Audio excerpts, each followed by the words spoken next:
আমরা বাইরের হাজারটা সমস্যা তো মিটিয়ে আসি, ছলে বলে কলে কৌশলে। ঠিক যেমন আমার বাইরে হচ্ছে, হই হই করে চিৎকার চেঁচামেচি করছে লোকজন। তো যাই হোক, বাইরের হাজারটা সমস্যাটা তো মিটিয়ে আসি ছলে বলে কলে কৌশলে, কিন্তু ভিতরের সমস্যাগুলো যেন রোজ একই জায়গাতেই দাঁড়িয়ে আছে, সেটা আর মেটে না। ঠিক ঘ্যান ঘ্যান করেই যাচ্ছে, রোজ এক ঘ্যান ঘ্যানানি, রোজ এক কান্না, রোজ এক ঝগড়া। সেটা কিভাবে যে মিটবে, বা কি করলে মিটবে, বা কোন জিনিসটা করলে হবে না, এই জিনিসগুলো বুঝেও বুঝতে পারছি না। আমরা কি জানি না যে এইগুলো করলে ঝামেলাটা হবে না, এইগুলো করলে আজ থেকে অনেক বড় সমস্যার সমাধান হয়ে যাবে? জানি সব কিছু, মানি সব কিছু, দেন তারপরেও যেন হচ্ছে না। কেউ বলবে যে সম্পর্কে সময় দাও, সময় দিলে সব প্রবলেম সর্ট আউট হয়ে যাবে, কিন্তু কতটা সময় দিতে হবে সেটা কেউ যায় না। কেউ বলবে যে তুমি একসঙ্গে থাকছো, তো একসঙ্গে থাকতে গেলে ঠোকাঠুকি তো লাগেই, তো একটু মানিয়ে নাও, অ্যাডজাস্ট করে নাও, কিন্তু কতটা অ্যাডজাস্ট করবে সেটা তো কেউ বলে দিচ্ছে না। এখানেই তো সমস্যা। তাহলে আসল প্রবলেমটা কী, বা আসল প্রবলেমের সলিউশনটা কী, সেটা কেউ বলছে না। সবাই ওপর দিয়ে জ্ঞান দিয়ে বেরিয়ে যাচ্ছে। কেউ বলছে সময় দাও, তো কেউ বলছে ঠোকাঠুকিতে লাগবেই, অ্যাডজাস্ট করে নাও। কতটা অ্যাডজাস্ট করতে হবে, কতটা সময় দিতে হবে, সেটা কেউ বলছে না, সেটা কেউ বলার চেষ্টাও করছে।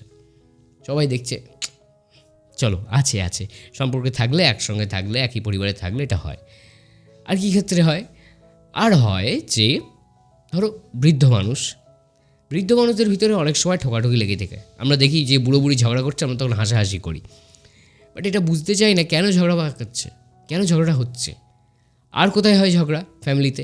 আর হয় বৃদ্ধ মানুষ আর জোয়ান মানুষ, যারা ফুল ফ্লেজেড সংসারই করছে তারা, আর যারা সংসার জীবন থেকে নিজেদেরকে তুলে আনছে বা বাঁচিয়ে আনছে বা নিজেদেরকে আলাদা করার চেষ্টা করছে, তাদের ভিতরে একটা কন্ট্রাডিকশান বাঁধে। অনেক সময় শাশুড়ি বৌমায় হয়, বাপ বেটায় হতে পারে ঝামেলা। আরেকটা জায়গায় ঝামেলা কোথায় হয়? বাচ্চা কাচ্চা মানুষের ক্ষেত্রে, যে ছোটোদের মানুষ করা, যে তাদেরকে নিজেদের ইডিওলজিসগুলো বোঝানো, তাদেরকে পড়াশোনা করানো, তাদের কেরিয়ার নিয়ে সচেতনতা, এইসব নিয়ে ঝামেলা বাঁধে। এগুলো মিটবে কীভাবে? সলিউশন একটাই, এই তো এসেছি আমি সোমনাথ, নিয়ে এসেছি একটা সৌমাবাসন, যেখানে দক্ষিণ পশ্চিম খোলা গঙ্গার বুকে সুন্দর স্বপ্নের পরিবার আপনি তৈরি করতে পারবেন। এরকম কিছু একটা অ্যাড দেবো বলে এসেছিলাম তো? না, এরকম কোনো অ্যাড দেবো বলে আসিনি। আমার অত বড় প্রজেক্ট, প্রোডাকশান কিচ্ছু হয়নি। আসল বিষয়টা কী জানো? আসল বিষয়টা হলো, একটু মজা করে নিলাম, সরি। আসল বিষয়টা হলো সময়। অনেকেই তো বলছে সময় দাও, তো আমি সেই একই কথা বলবো না, একই কথা বলবো না। আসল বিষয়টা হলো ব্যস্ততা। যে পরিবারে একটা মানুষ ব্যস্ত আর একটা মানুষ সারাদিন ঘরের ভিতর টুকটাক কাজ করে যাচ্ছে, তার তো একাকিত্ব লাগবেই। সে তো বাড়ি এসে 10টা প্রশ্ন করবেই, যে মানুষটা টায়ার্ড, সে কী করে তার উত্তর দেবে?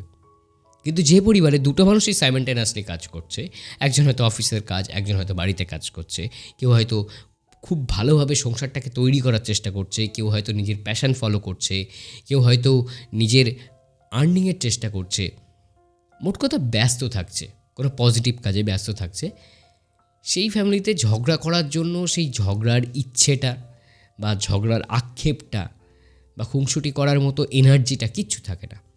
কিন্তু যে ফ্যামিলিতে ওই ফাঁকা কিছুটা সময় পাওয়া যায় হাতে, কোনো মানুষটা পায়, সেই ফ্যামিলিতে ঝগড়া ঝামেলা অশান্তি লেগেই থাকবে। তাই আজ থেকে প্লিজ একটু চেষ্টা করো যে একটু ব্যস্ত থাকার, যে কোনোভাবে। তুমি ইনকাম করলেও করতে পারো, নাও করতে পারো, তুমি নিজের প্যাশন ফলো করতে পারো, তুমি চাকরি করতে পারো, যাই করো একটু ব্যস্ত থাকো। ব্যস্ততায় এই জিনিস টেনে দেয় যে একটা সময় ছিল যে তুমি আমার মুখ দেখবে না, আমি তোমার মুখ দেখবো না বলে সকালে বা রাতে শুতে যাওয়ার সময় দুজন দুদিক ফিরে শুয়ে পড়লে, সকালে উঠে আলাদা আলাদা টয়লেট ইউজ করছো, দুমদাম করে খাবারের টেবিলে গ্লাস থালা বাসন রাখছো, খেয়ে দিয়ে দুজন দুজনের মতো বেরিয়ে যাচ্ছ। এটা হতে পারে। এই জায়গা থেকে অন্য জায়গায় আসে যে তুমি আজ একটু তাড়াতাড়ি ফিরবে, একসঙ্গে ডিনারটা করতাম, একসঙ্গে একটা কোথাও যেতাম। এই জায়গাটা এনে দেয় ব্যস্ততা। তো সম্পর্কের সবথেকে বেশি যেটা দরকার, বা যে কোনো ফ্যামিলিতে যে পারিবারিক সমস্যা, যেটা আমরা সবসময় ফিল করি যে পরিবারের সমস্যাটা মিটছে না, কেন মিটছে না? অনেক তো ট্রাই করছি, অনেক তো ইনভেস্ট করছি, যার যেটা চাই সেটা তো তাকে কিনে দিচ্ছি, তারপরেও কেন মিটছে না? প্রবলেমটা হলো ব্যস্ততায়।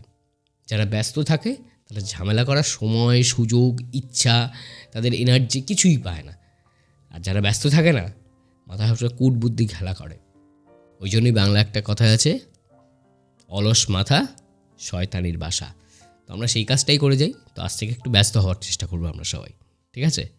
ভালো থেকো, সুস্থ থেকো, নিজেদেরকে ব্যস্ত রেখো, আর ঝগড়াটা একটু কম করে পরিবারে দেখো, সিরিয়াল টিরিয়াল বাংলা অত বেশি দেখো না, সরি কোনো ভাষাতেই অত বেশি সিরিয়াল টিরিয়াল না দেখে নিজের প্যাশন ফলো করো, নিজের কাজ করো, সংসারের কাজও এগোবে, সংসারও এগোবে, ঝগড়াটাও কম হবে, বন্ডিংটাও অনেক ভালো হবে।